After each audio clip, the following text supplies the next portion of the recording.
Бала ұсынады. Д әріпіменен дыбысы. Дос, домбыра, доңыз,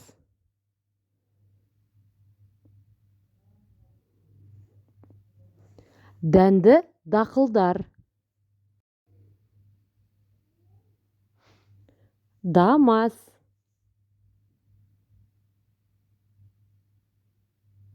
даяршы,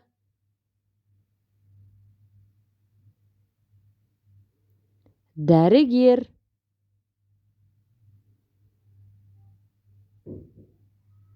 доп. Балалар, енді Д әріпін жазуды үйренейік.